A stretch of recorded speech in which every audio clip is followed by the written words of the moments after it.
The second race is the Post Subscribers Maiden Juvenile Plate. They're going to be racing over 1,200 metres up that beautiful Hollywood Bed Scottsville Straight, and it sets off the bipod. If you're a bipod player, this is when you'll be needing to get urgent to get those bets on.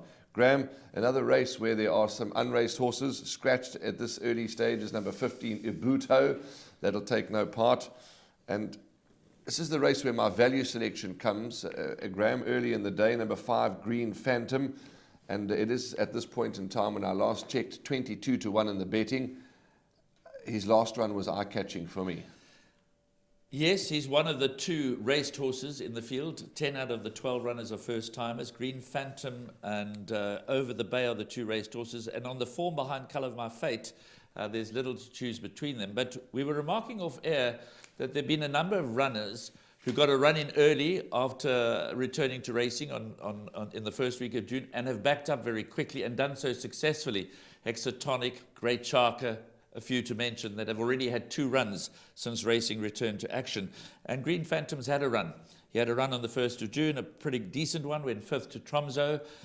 So you could be on the mark. He could certainly be a factor as far as the quartets are concerned. Graham, he was 12th at the 800 last time, and he comes from the same stable as Great Sharker, and he really motored home. I'm not by any means suggesting he's a good thing. I just think at 22-1 at this point is value for, as you say, quartets. But what is your first selection in what looks an exciting contest that awaits?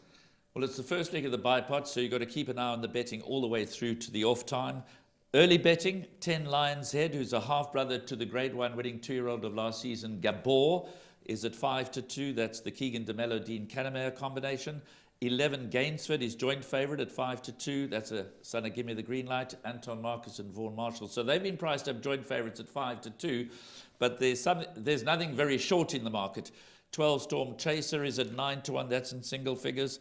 6 Ashford Castle is at 11-2, and 9 Mystic Master at 13-2. So those are the ones that the bookmakers are respecting in the antipose market. But this race again is ripe for a market springer.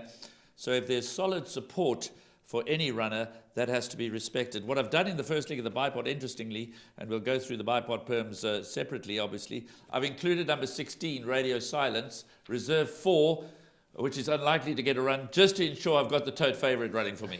That's very good thinking and very good plotting with regards to structuring your bets. So you've included 16 Radio Silence, reserve 4. Very good move by Graham, and a trappy race, but well, let me be naughty and put you on a bit of a block, put you in a corner, I should say, not on a block. Your first choice, hard.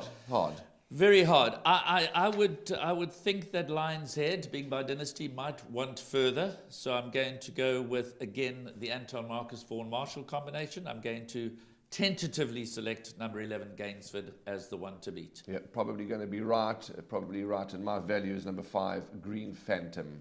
That's race number 2. Get those bipods on timeously.